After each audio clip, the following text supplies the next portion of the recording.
Welcome back to the vlog. We buy into the Hustler 5-5 game for $1,000, which is the max. And the first hand we're going to look down at is Queen Jack of Clubs. We're in late position with this hand. Middle position decides to open the action to $10. I 3-bet to 45 to isolate, and he decides to call, and now we're going heads up to a flop, which is Jack 3-3 Rainbow. This is a perfect board for us to continue on. Middle position checks, and it's on us. We're going to bet $45, and he decides to call. The turn is the 10 of diamonds. Our opponent checks to us, deposits around $180, and I decide to go big to get value from low pocket pairs and maybe overcards like ace king that's floating. So I decided to bet 145. And if this opponent decides to call, then we'll know the strength of his hand, because I don't think he's gonna be the type to be chasing. But that's just a hunch. When we put all those chips in the middle, our opponent only takes around 4 to 5 seconds to call.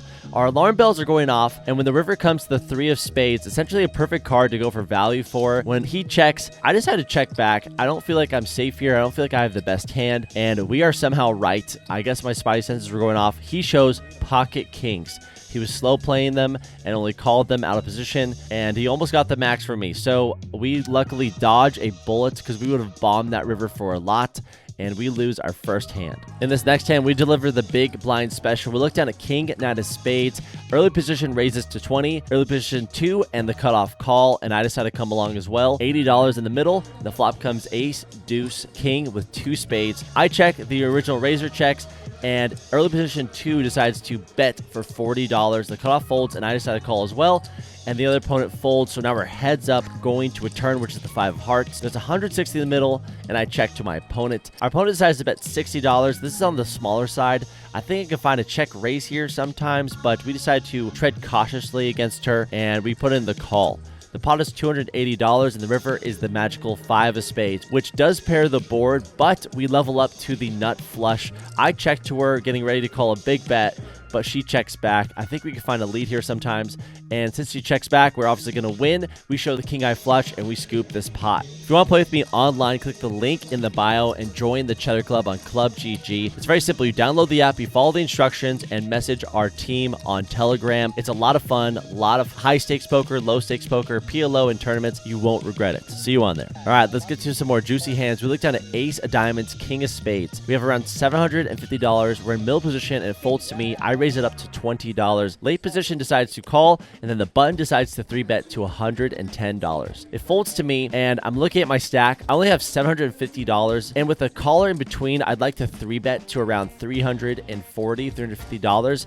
I think an all-in accomplishes the same exact thing. I'm not trying to go to a flop with only half a pot-sized bet behind and I miss. It just feels like a ridiculous play. I guess I could 4-bet to 250 since it looks so strong, and that essentially sets up for a pot-sized bet.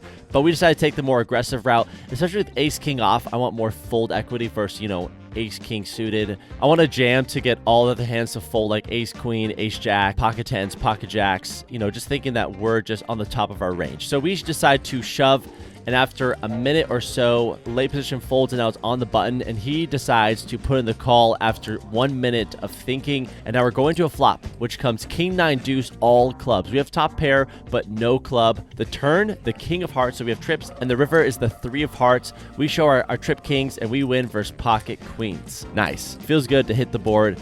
I know that we're flipping here, but I'd rather take the aggressive route than just, play passively.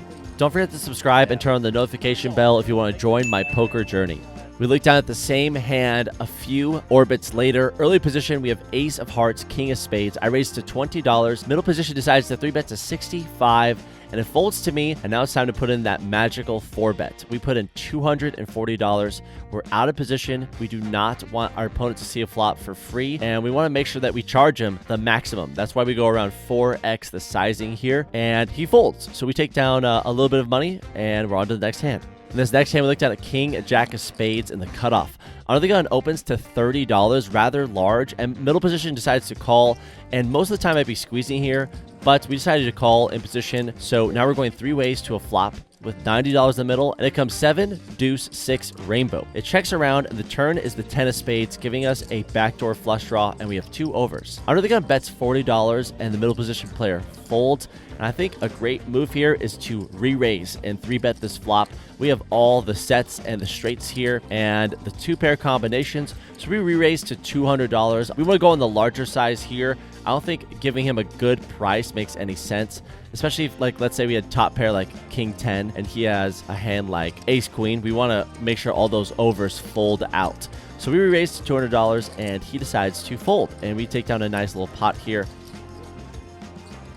And this is where we get 2 aces back to back. Get ready. We looked down at pocket aces, the best hand in poker. Ace of diamonds, ace of spades in late position. We're much deeper now, so now we can go for 4 bets if necessary, and that's what happens. We raised $20. The cutoff decides to call, and the button 3 bets to 105. We have a premium here, and I know this is sort of contradictory to my last re-raise with ace king, but we decided to 4 bet to 260 here. I think the reason why we want to go for a more of a 2.5x raise here is because we have the best hand in poker. We're assuming the cutoff is weak, and if the button wants to put in the chips, that works. So we put in the $260 raise. The cutoff folds, and now it gets to the button, and he decides to release after 30 seconds. Nothing too exciting.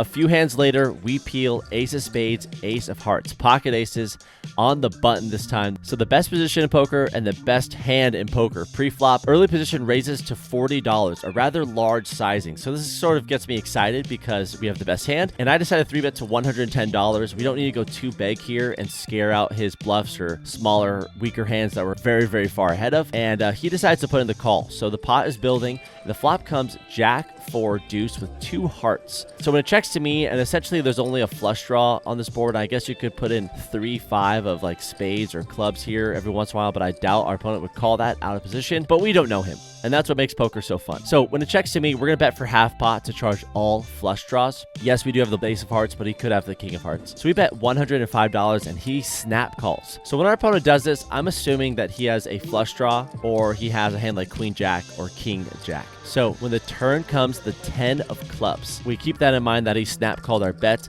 and he checks to us. We want to really size up here. So we bet out $340 worth of chips, and after 2 minutes of thinking, our opponent puts in the fold. So we take down a nice pot. Nothing too insane here, but I really like my sizing and using our opponent's tells to our advantage. You know, if he snap calls, assuming that feels like a flush draw. So we take it down. This next hand, another premium pocket queens in late position. Middle position decides to raise to $20, and I 3-bet to 65, and it folds to him, and he puts in the call. Pot's $130, and we're going to a flop, which is king, queen, 7, rainbow. So we have middle set here. He checks to me, and we bet $45, and he folds. So yeah, we got a set, wanted to show you guys.